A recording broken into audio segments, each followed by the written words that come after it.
everybody. Thank you for joining us today for our webinar, How Do Arts and Culture Make a Difference? We're presenting this in partnership with Americans for the Arts Animating Democracy program. There are a lot of conversations happening in our sector right now around how we best measure and share the impact of the arts in Ontario. And I'm really grateful that Animating Democracy co-director, Barbara Schaefer-Bacon, is joining us today to present the Continuum of Impact Guide. This is a guide that defines 6 families of social and civic outcomes that artists and their partners commonly aspire to and achieve through their creative work. These outcome families articulate ways the arts contribute to making change happen.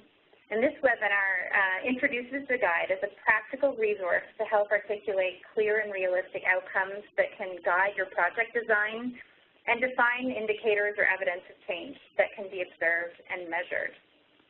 So just as a bit of background, in case you don't know, the Ontario Trillium Foundation is an agency of the Government of Ontario, and we're one of Canada's leading grant-making foundations.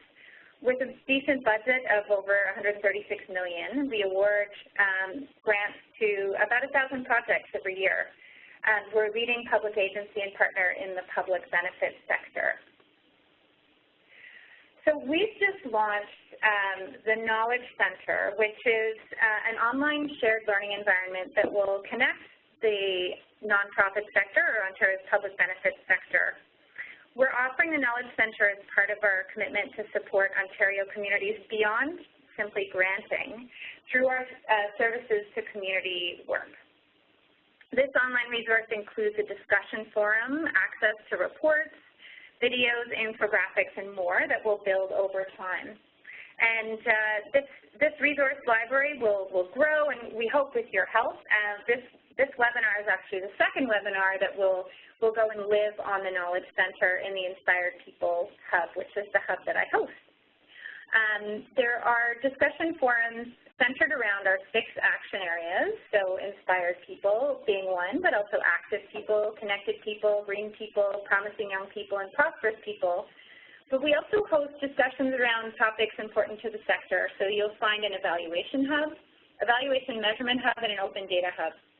The discussion forum is a virtual space for sharing stories, challenges, opportunities, and for learning from each other. And we're really, really excited about the potential of this space as a shared learning environment. This webinar is being recorded, and it will live in the resource library and on the Inspired People Hub. So why is OTF interested in how arts and culture make a difference, and our subject matter for today's webinar? This Inspired People Action Area is named for the impact that we'd like to have through our investments in arts, culture, and heritage. And this diagram that you're looking at right now outlines the priority outcomes and grant results that guide our investments. This action area is about enriching people's lives through arts, culture, and heritage. And a key piece of our investments is around moving people from being passive audience members to being active participants in the creative process. It's also based on the premise that participation in quality culture, heritage, and arts experiences leads to more connectedness within communities through an engaged public. Big questions that are emerging in our sector right now: how do we describe what's happening in these arts experiences, and how do we describe the impact the work is having? So today's webinar, I hope, will help people with articulating clear and realistic outcomes that can both guide project design and define indicators or evidence of change that can be observed and measured. And I know from looking at who's joining us today, there's a really incredible mix of folks from practitioners, individual artists, organizations, funders, policymakers. So it will be really interesting to hear how the information in this workshop would be helpful to you in the work that you're doing. And of course, I will be inviting people to share that on the Knowledge Center afterwards.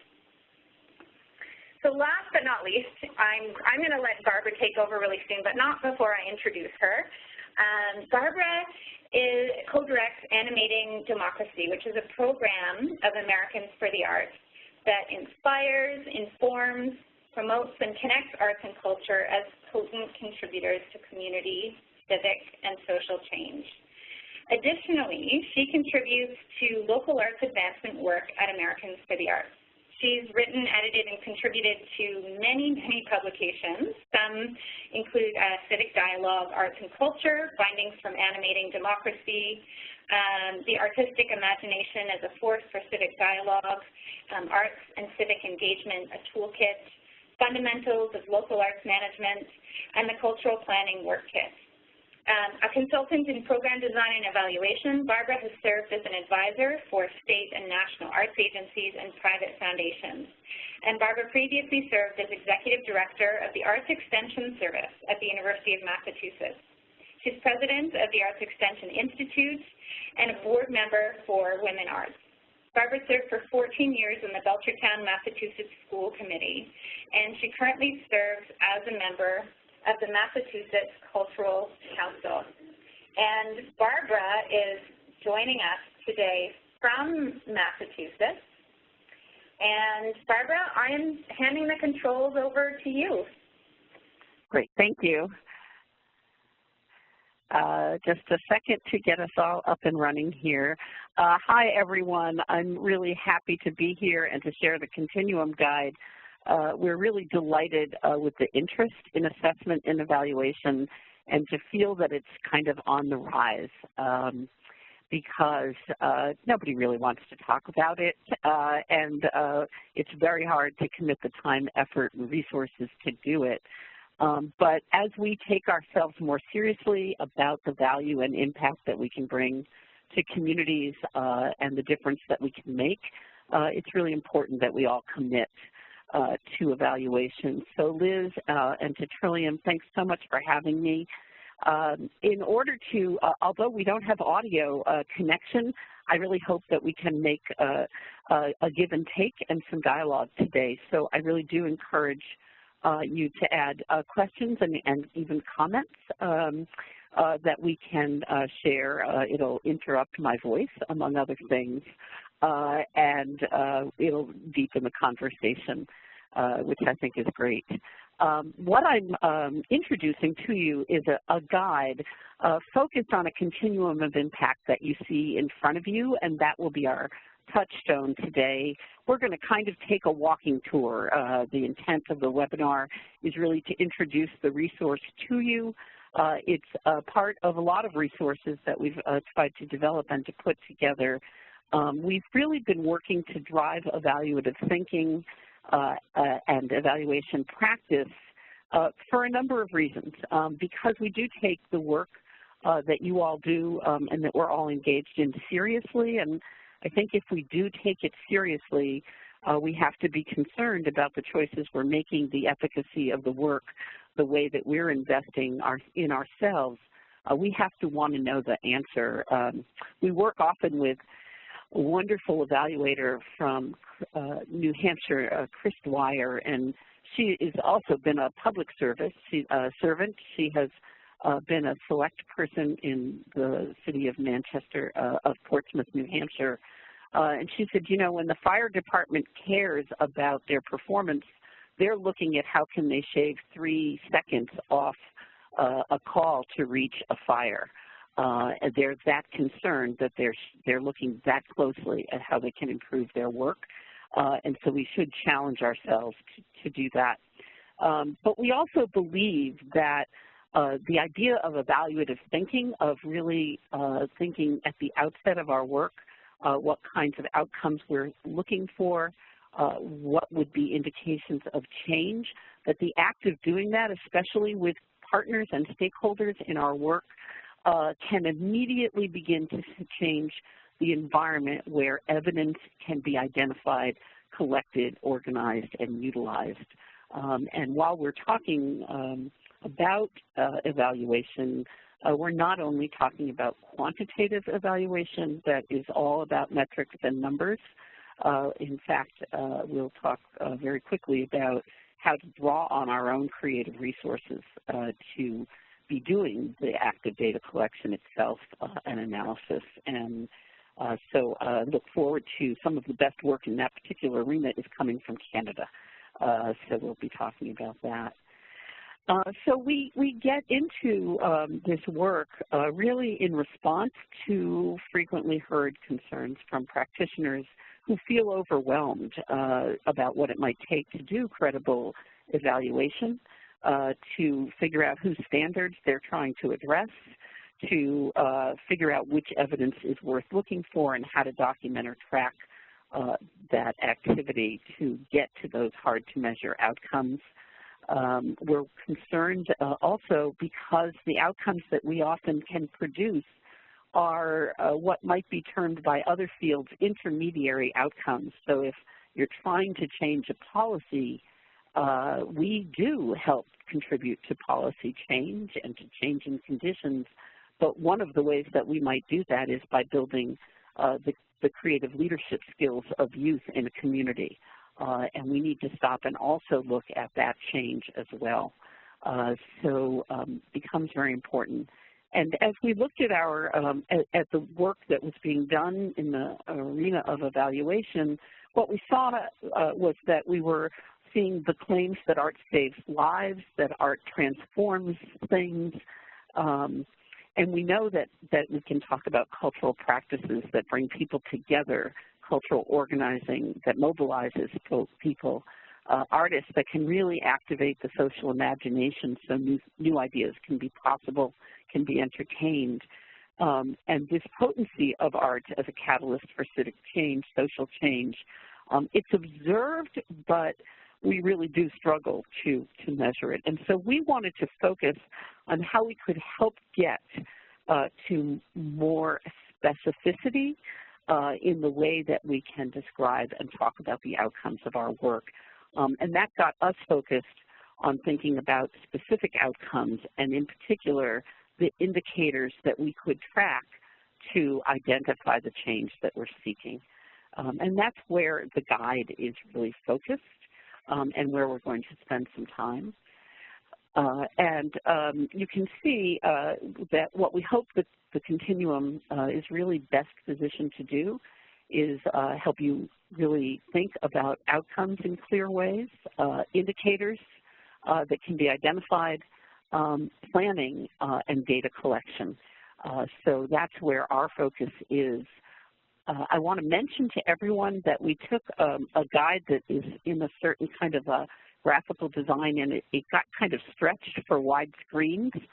So if you are, over 25 and you think your eyesight just took a dive, it's a little bit fuzzy. So I apologize for that. I didn't really realize until I saw it on the big screen today that it might be that.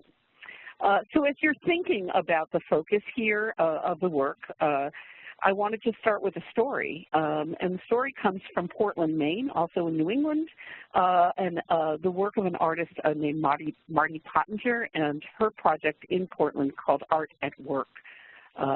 Marty has a nonprofit called Terremoto, and she settled herself in the city of Portland, Maine, with a theory of change, that the biggest asset in any city is its human capital, the residents and the city workers, and that as one of humanity's core elements and engines is creativity, she imagined what if local government could connect to creativity within its own workers while they were forming policies and delivering services and thinking about practical ways to advance the work of the city. And she went to work to create a project, a first project that was called the Police Poetry Project, working with the Portland police who were having a lot of difficulty with morale and a lot of difficulty with community relations, and convinced a wonderful sergeant to bring her in, to bring in other local artists, poets and photographers to begin to work with police to help them express their lives and their work through poetry and document it through photography. And the outcome of that was a police poetry calendar that featured the creative work of the officers and the photography that they took. The Police Poetry Project created a visual and an opportunity, a platform at poetry readings around the city for the community to be reintroduced to the police in a very personal and real way. The officers worked with local artists to write poetry about their work. They shared them in this calendar and through readings and dialogues that the readings helped to create a platform for. The aim of the project was very directed at the challenges the department had articulated, a need for improved morale and need to improve public perception of police. The story that I bring you is really brought to the fore when a few years after the project, the City of Portland wins an Our Town grant from our National Endowment for the Arts.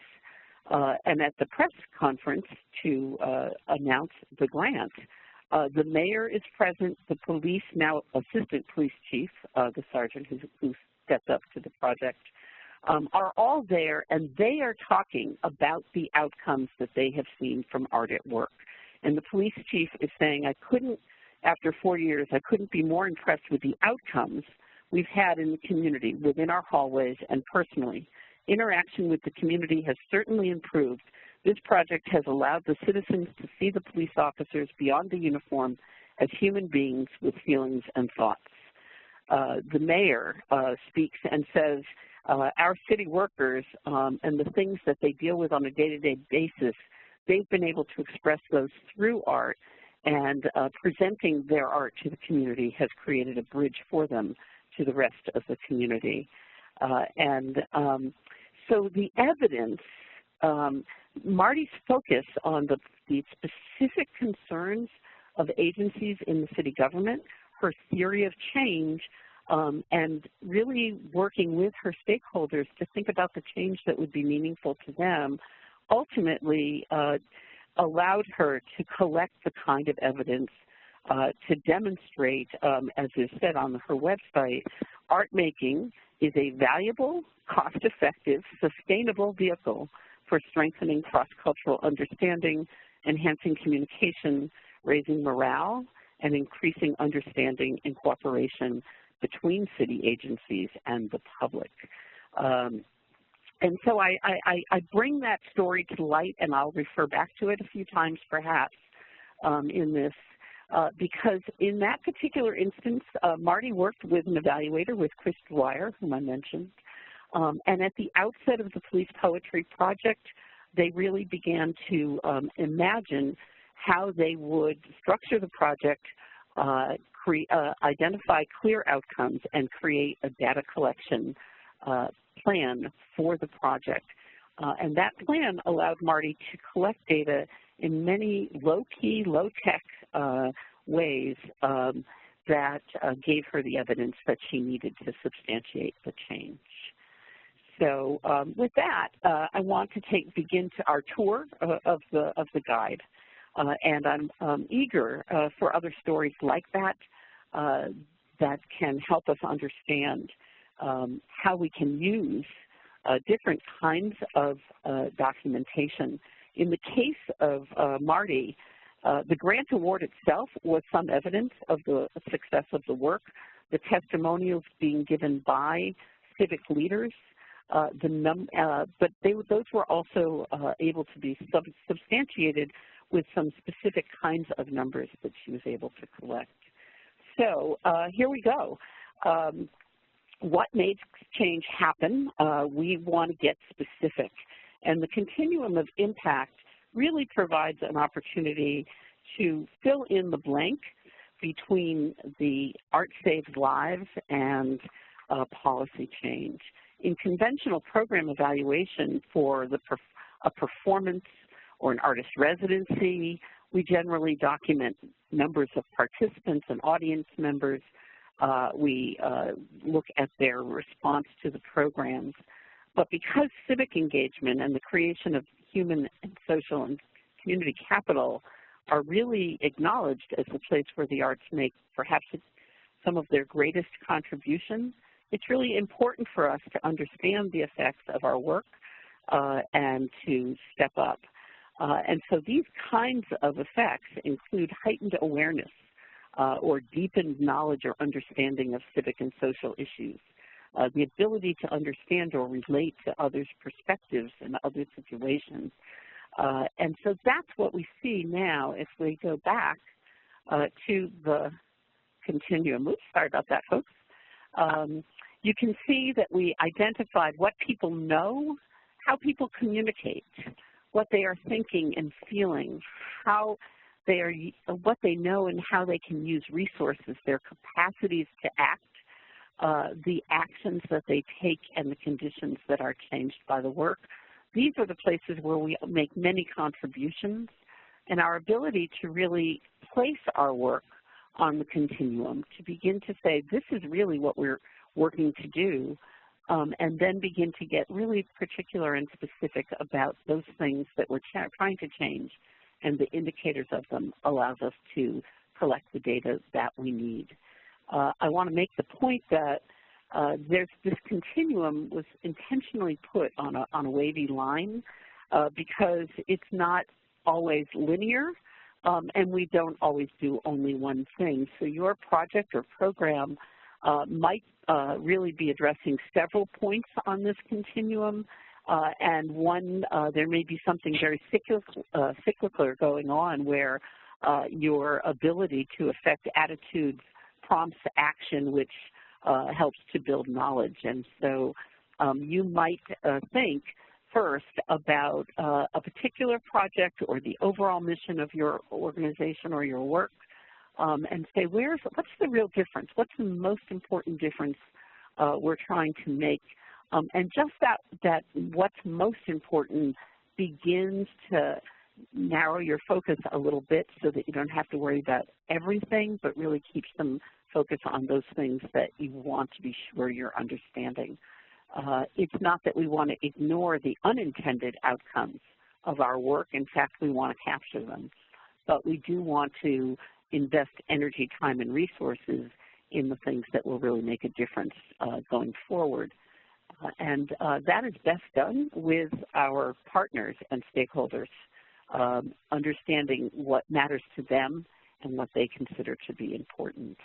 I'm really happy and want to encourage folks to, if they have some questions about the nature of the continuum or what might be there or not be there, I'm happy to hear those questions. I'll mention that if you look at the linear order of the actions, they actually follow what a lot of people consider the way that community organizing works. You build knowledge and you really get people's awareness going. You create discourse. You start to, whether in a disruptive or a deepening way, increase the amount of discourse and the quality of discourse around issues, working to change hearts as well as minds in terms of what people think and feel. You're activating people to act on their own behalf, organizing for action so that the people that have the most at stake are in the leadership role, are leading the charge. You move actions, and you really pay attention to the conditions and changes that you're making so that they can be sustained. So it can be understood in a linear fashion, but it doesn't have to be worked in a linear fashion.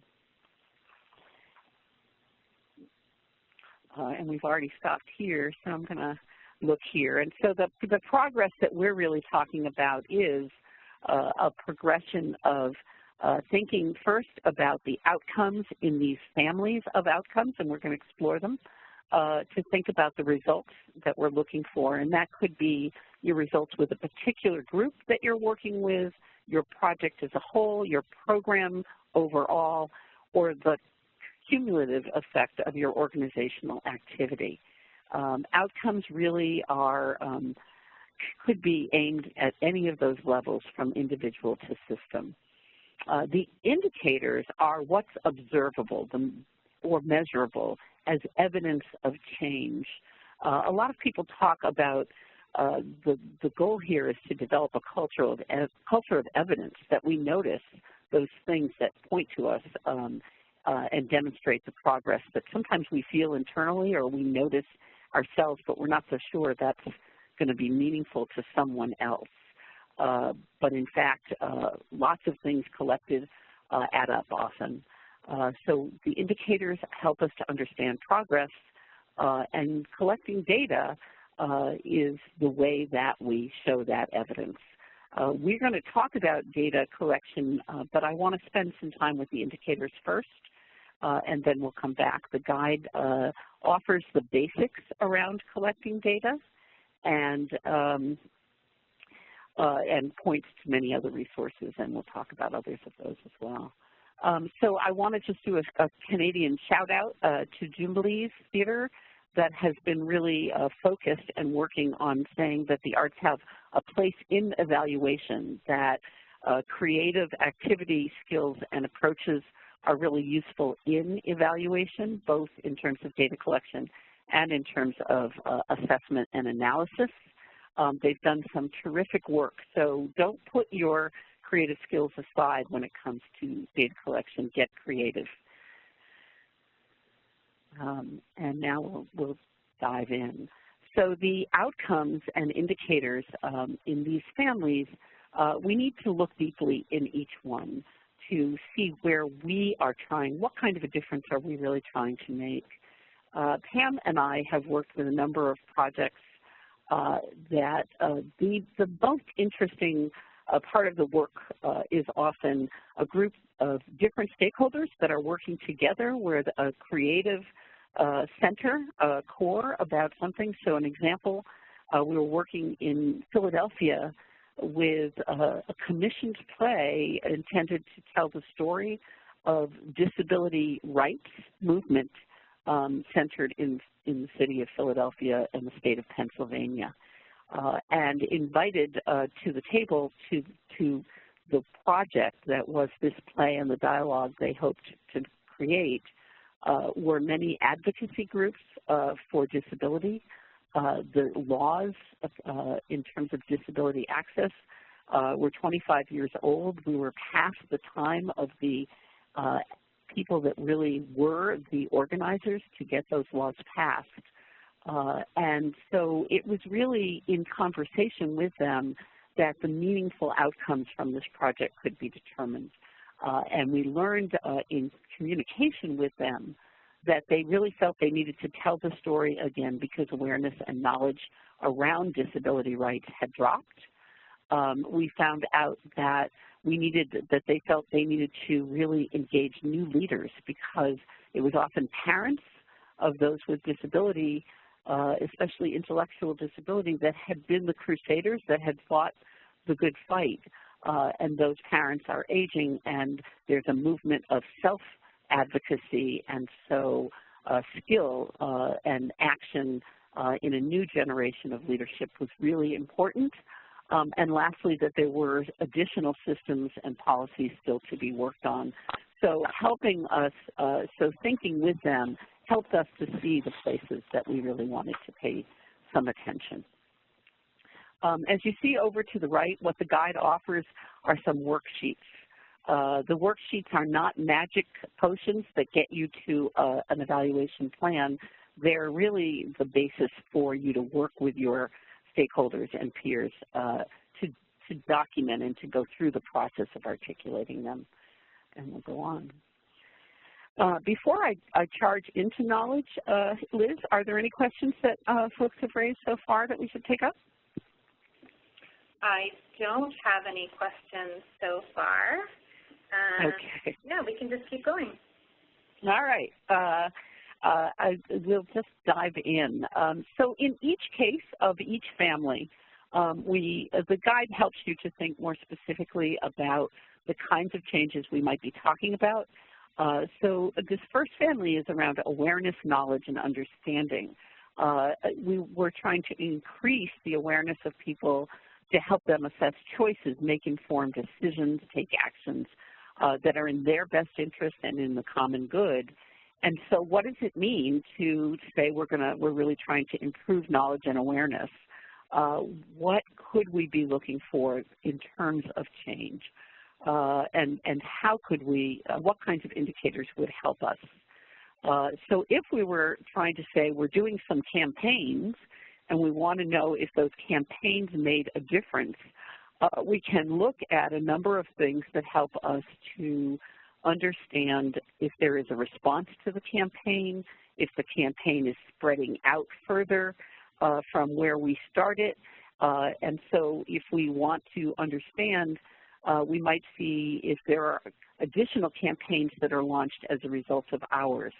If there's response and comment and activity in social media or in other forums. If forums are raised, if the newspaper is starting to cover an issue that they had not been covering before. If there are donations to agencies that are working around those issues and causes. Those are all ways that we can begin to see or measure how awareness is being built. And it brings me right away to one of the main points that I would make about all of this, which is it's pretty hard to see change unless you have a baseline. And so one of the important steps in any of these areas or families of outcome is to ask yourself, how can we establish what's going on right now to understand what change, what would be an indicator of change, what would be different than now. We need to start with that baseline. And there are sometimes data sources that can provide that baseline information, but in lieu of those, the best way is to start with the kind of a meeting where folks get to describe the conditions that they currently see. And that's a very useful meeting in terms of also asking the question, what would be an indicator of change that would be meaningful to you?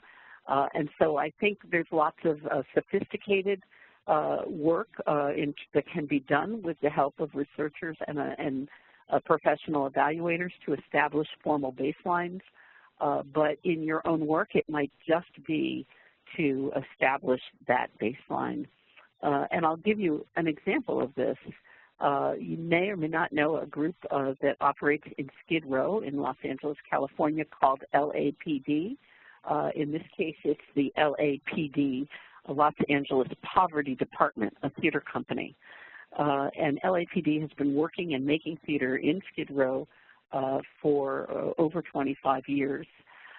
They went out and in sort of a backcasting way and interviewed many of the social service agencies that had been partners to the work of LAPD over many years and asked them to describe in retrospect what was the difference that LAPD had made in the work that they saw. And what they learned in their interviews was that all of those social service agencies had developed art and theater programs within their social services.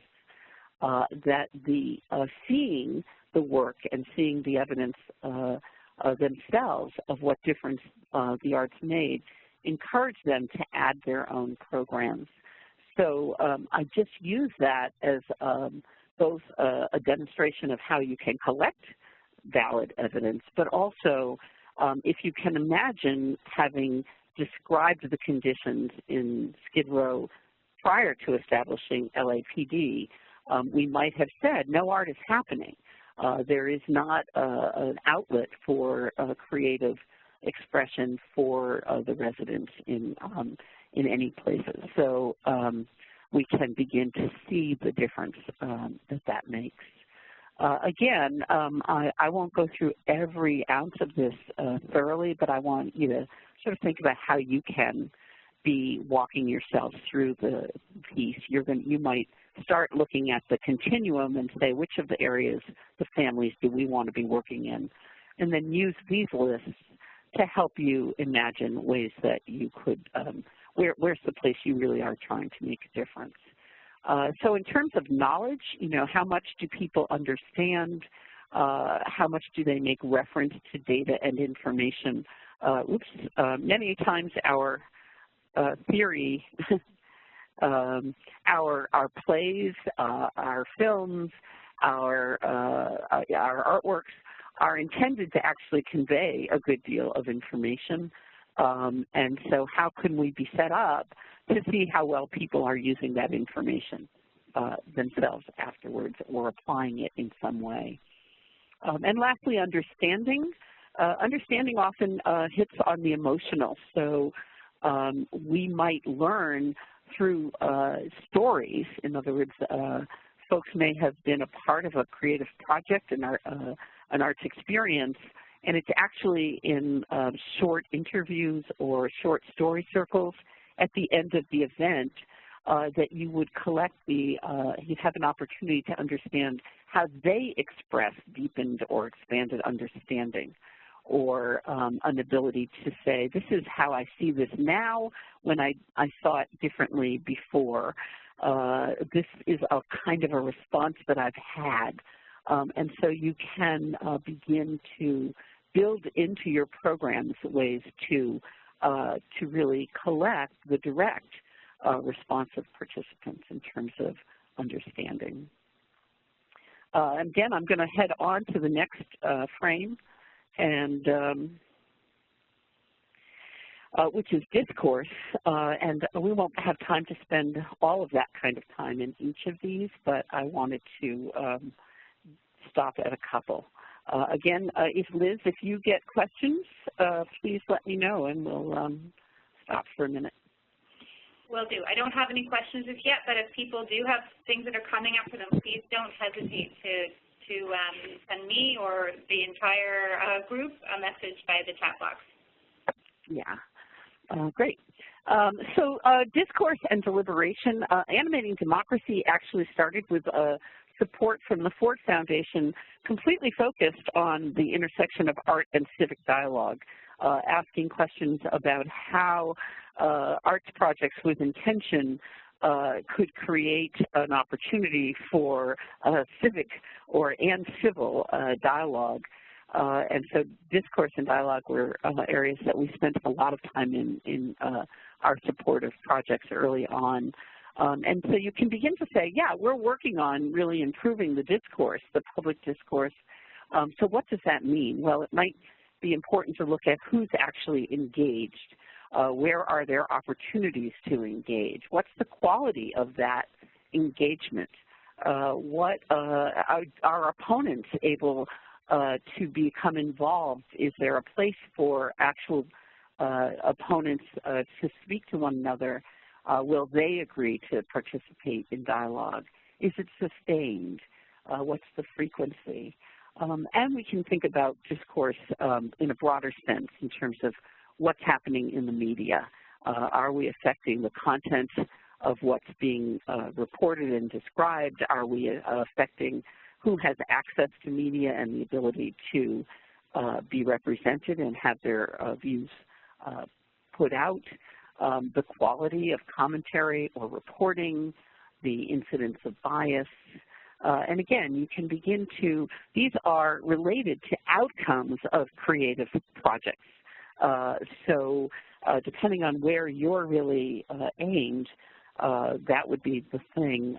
In one project, as an example, a local arts council was really trying to posit that artists and that the creative and cultural organizations in the community could be assisting a community that was very interested in improving civic engagement and civic dialogue in that community. And so they held some training led by artists to teach lots of creative approaches to engage people in dialogue that didn't look like a town meeting or a public hearing, but created lots of other ways that issues could be addressed and folks could come to the table. They worked with the groups on how to do a better job at extending invitations and creating settings in their facilities and institutions. But the aim was that the city would see the arts as a key player, really, in dialogue, in creating dialogue settings and being good catalysts. So the outcome that they described was that art spaces and programs are regularly used for dialogue and civic engagement. And so two indicators that they identified were that the number of arts-based dialogue programs with artist involvement increased, and so obviously they needed a baseline. and second, that community development corporations, that folks other than arts organizations were calling on artists to be involved in their community engagement projects.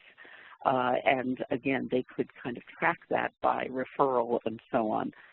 They could also talk and interview the community development agencies about their satisfaction with it. But all of that started with creating a training program or an introductory program that brought people into seeing those creative resources as an asset in that setting. And I'm going to head on. So attitude or values, aspiration, motivation, there's a lot in this particular family that we do speak of frequently.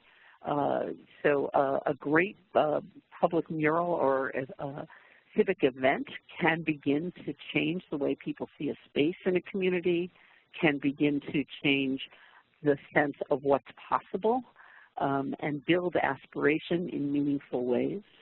And so we can look at how people express those possibilities, sense of new direction, hope, what's changed, what they would describe as changed.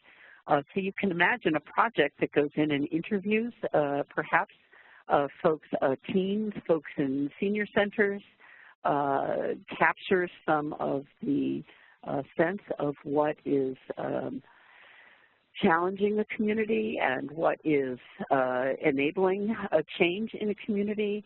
And all of that is background that helps you to create a particular arts event or a visual or celebration or festival. And then at that event, you can really be talking with people or creating creative spaces within that event that begin to let people speak themselves about what they're feeling or seeing. And the same is true around opinions and beliefs, around positions on an issue. So often we offer people a chance for empathy, a chance to see something in a different point of view, a chance to actually express values and step outside of sort of those kinds of phrases that just kind of roll off your tongue without thought. But we do a good job very often through creative means of allowing people to really step in to articulate their values more personally, to identify with shared values. So we can begin to say, we want to know if that's happened. How can we look at that? I'm going to move ahead. Again, I'll take a break. In terms of values, and we might think about a sense of people feeling valued in a community, that they're appreciated. And an example of a project in that case is an artist who identified in a fairly homogeneous community of mostly single-family homes that there were two trailer parks, and that the trailer parks where folks were living, folks seemed really not so connected to the rest of the community, didn't think of themselves in the same way, didn't have the same agency. So the artist created an opportunity for a resident cleanup and signage project where he engaged youth in imagining signs at the gates of the mobile home parks, and a big cleanup project in which he invited folks from outside of the trailer parks to come and really help in the effort. He really described that what he was after and what the mobile home park residents were after were that the residents should feel included and respected. And so the project resulted literally in this great sign competition that was appreciated by the whole town, and then he saw the project through by the signs that the home parks selected being created in beautiful wood carvings to look like the kinds of signs you see at any housing development, and had a really special feel.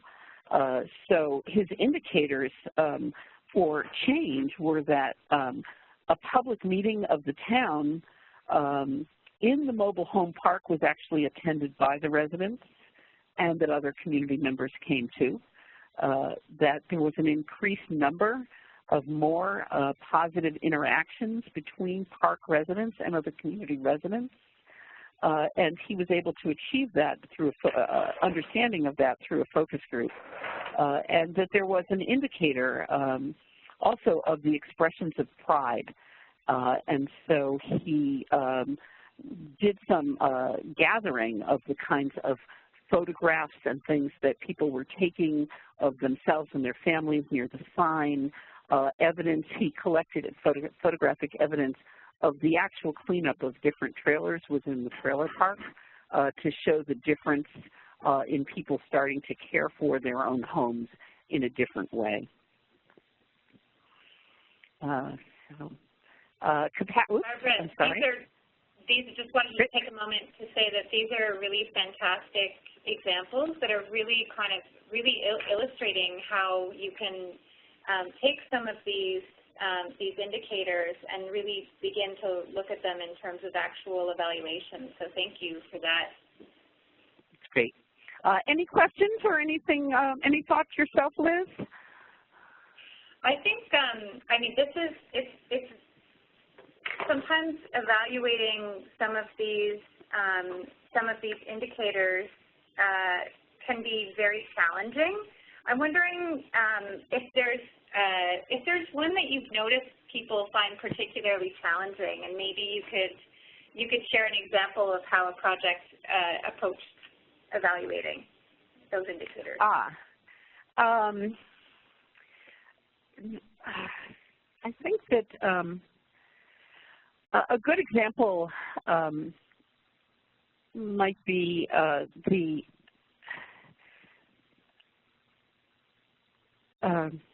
excuse me for a second.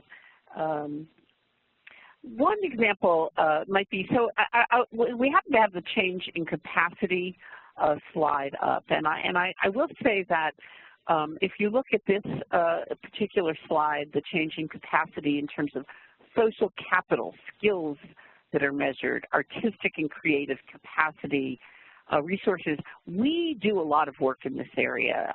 I think this is one of the areas that is perhaps less troublesome because we work in this area a great deal. A lot of our programs, our youth arts development programs, opportunities for seniors to really sustain their social skills. They are transformation projects that are really activating citizens on their own behalf. And so this is a place where we spend a lot of our time. And so I would just urge folks to really be thinking a lot about that. I think it is, it's probably more in the shifts in attitude and those earlier pieces around values, understanding, because it is kind of hard to take the time at the right moment to collect real information and evidence. But sometimes I think we're afraid to do it. So in the case of the disabilities play, we were there was an additional exhibition that was one of the pieces of that project. They created an exhibition that was looking at the specific history of several residential treatment centers which in the end were condemned and closed. That was an important part of the story of how the laws began to change. But there are also several facilities that have not yet closed and have been improved. And so they were dealing with stakeholders that were very concerned about the story that would be told. They were dealing with having the story told from the participants' point of view. That is, people with intellectual disabilities. There were beautiful large-scale photographs and recordings of their talking about their lives home. They were really the testimony. So it was a complex, I would say, exhibition with a complex and difficult message that could be interpreted in many ways. They ended, and it was set in the State House. It was designed to go into the Pennsylvania State House, which meant a sort of large public rotunda that people use just to get from one place to the other. And so it wasn't like a gallery. It had a lot of just challenges. And so at first they were like saying, well, you know, there's not a lot we can do. There's really not a lot we can do. But we developed a survey, and we developed it with some real support from folks who had a sense of what these issues might mean. I'm not able to call up the survey to refer to some of the specifics, but the way that it was dealt with was that we had someone on site for the full week, for a good portion of the full week that the exhibition was up. And we trained 2 other volunteers, and they literally went with clipboards and asked people who were moving through the exhibition if they could talk with them, and had a small series of questions that gave an opportunity to engage them in conversation, to ask about whether there was a personal resonance about the project, and to sort of check in on the emotional, on the awareness and information, knowledge building, et cetera. And then afterwards, they actually went to staff of the legislatures who were observing the action in the rotunda as they were going about their individual business. So it was a very concentrated effort. It did use a survey, but it was very appropriate, and it actually probably increased the engagement with the exhibition and the quality of the experience of it. And so I think sometimes, you know, rather than thinking of it as being a barrier, if we do evaluation well, sometimes it's actually an asset because it's building the reflective quality into the experience.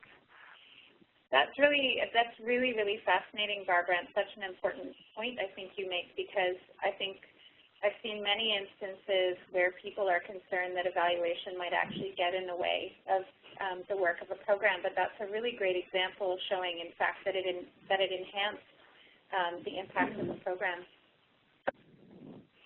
Yeah, I tend to think that reflection is a luxury, and it's a privilege that not everyone gets. And if we don't, we're treating everyone like subjects instead of really full participants. So much of our work is, of course, built on a sense and an assumption almost of participatory evaluation, evaluation that's not privileging observers and experts, but is really intended to help to bring forward the voice of the very people that we really want to be in communication with. And so that's a really important piece.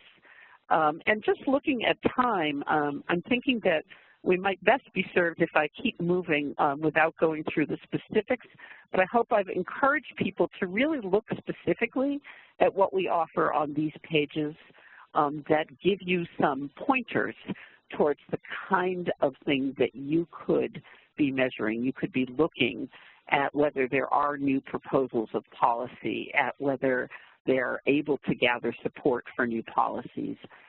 These are all things that if we're paying attention, we can look at. So in the guide is a case study that's full and complete and shows how we used all of this to build an evaluation plan. And it's an excellent case study, which I will not go through today because it is there. But it's looking at a project in Pennsylvania, historic Germantown, which is really an African-American neighborhood mostly now. And there is a historic Germantown organization that has is working with about 16 buildings that historic houses and destinations, and they're trying to preserve and interpret those historic assets and they really increase access to them and understanding of them by the public. So they invited an artist in, and it's a complex project. They invited an artist to engage youth so that the youth could understand what these resources and assets in their neighborhood were and the stories that related to them, and then that the youth would be the interpreters, the docents, so to speak, to help to share that knowledge and draw other community members in. So the project involves both the engagement of the youth in the history and stories, and then their capacity to help to bring the community in. And in the process, the real focus was on the youth building skills. So the case study and these work pages show you exactly what they identified as important outcomes in each family, not all the families, but some of them, and then how they identified what kinds of program they would be doing, and then therefore what kind of data collection method could they use. And I'll just leave it to that because it's all in there for you. Okay, so in each case for every family, you'll see a page like this that just kind of introduces you to what we mean by values, attitude in each of the cases, and I'm not going to stay there. So this is a section that you're looking at that is there for one worksheet. And so for the way that we try to make it a useful guide is to help you draft your own strategies around outcomes and indicators for each of these families. So you're going to find in the kit a creative strategy. There's the one that I actually spoke about. And you're going to see it played out across the outcomes, what types of outcomes and what are specific expressions of those outcomes. And then it encourages you to begin to write your own. And this is the worksheet that we hope you'll use with other people. And so the guidebook, just to be quick to mention, is all available. I think we provided the link with our promotion for this webinar, but it is available and free to download on our website as well. So here, again, we won't spend too much time because I'm going to do one more story, or a bigger story. But we do include this information on ways to collect data. And so really it comes down to that there are really kind of four kinds of things: talking to people, getting written responses in some form. That often can include surveys, but doesn't have to. One of my favorite is just finding existing documentation and data, things that exist outside of what you have to create, or and my honest favorite, as in the example of the exhibition, is observation, because those folks who were conducting the surveys also had a small element on their survey, which was just to actually make some observations about how people interacted with the different aspects of the exhibition. They were just literally staying there. So you might just be observing a public meeting that happens on a topic you've been addressing in your creative work, to see what was happening before, what's happening after the fact. So these worksheets, I'll just mention, are PDFs that are writable. That means you could use them, print them, and then you can have a new blank one and start all over again. So there's where we are. And okay, so here is Marty Pottinger. That's her with orange and black check.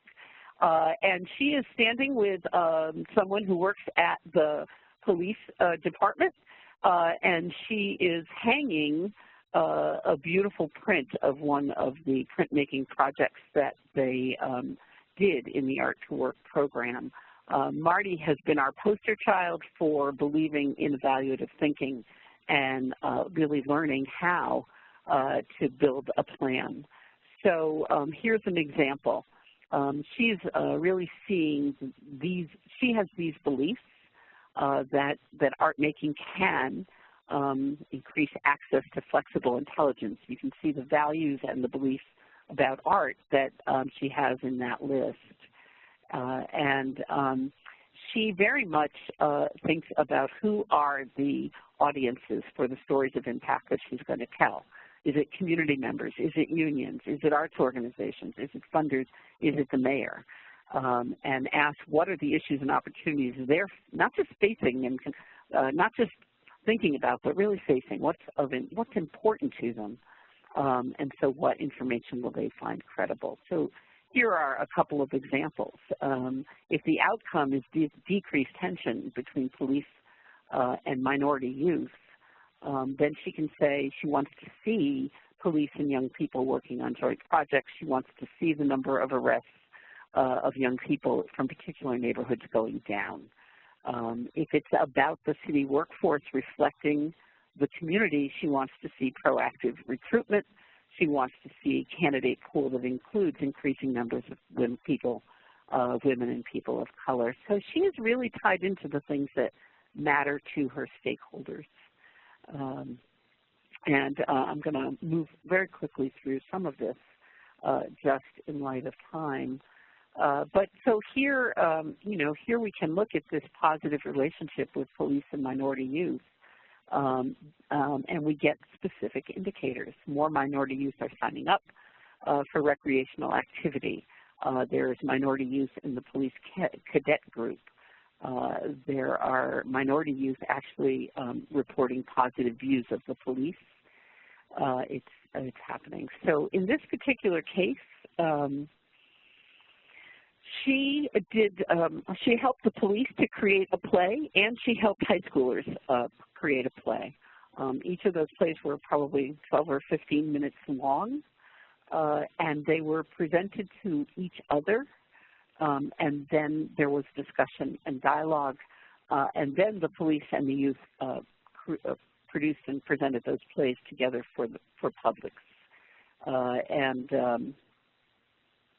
If I come back here again, this is related to the picture you're seeing here has to do with the police poetry calendar, and you're seeing an event where the police had done some reading and are now engaged in a dialogue with the community.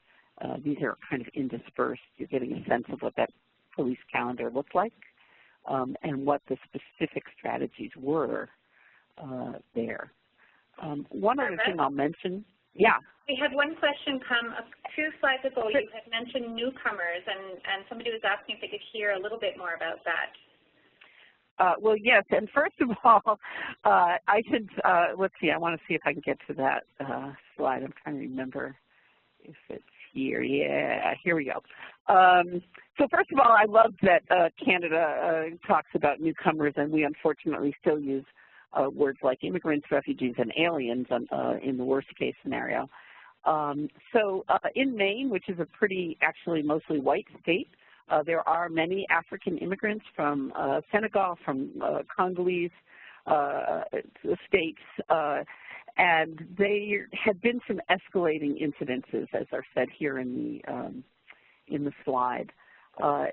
So there really was a sense that there was just no communication and not just a fear, but a disdain, that there was no communication between youth and that things were getting bad. And it was actually the high school principal that called Marty, based on the work with the police and in some other city departments, and asked her what she could do. There's a fabulous video online to see this issue. This is one of about 5 projects that have dealt with immigrant populations and the sense of neighborliness and neighborhoods in Maine. Also a project that connected the Muslim population in a different way. All of them involve engaging people in art making, making art product, and then bringing that product to the public in ways and places that can allow engagement and dialogue with, so it's intergroup dialogue first, and then community and external dialogue. And she's had a great deal of success. I would really commend her works, her website, Art at Work in Portland, Maine. So two plays were presented and performed, and you can see the rapport here right there in that photograph. In the case of the police project, she used interviews with some of the leaders from the union, from the department. She used written reflections and anecdotal record. she looked at how the newspaper was covering incidents, and she actually looked at incidents as they were reported literally in the police records. She did piggyback into some surveys that were being done for community and internally to get some responses back in terms of morale and community perception. And by piggyback, I mean she found survey work that was already being done and was able to add questions related to that she was looking for information about into surveys so that she met to do them herself. And lastly, she looked at actual records. Oops, I'm sorry, I keep forgetting and going forward, around some of the significant data that would prove her point. And I want to go on. She had a lot of ways. She talks about quick, efficient ways to collect evidence.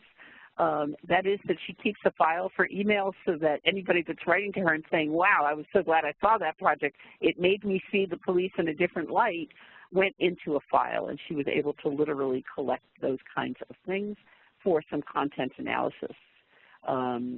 She noticed that the police themselves were keeping a record of all the coverage on a wall. This is the custodian's closet.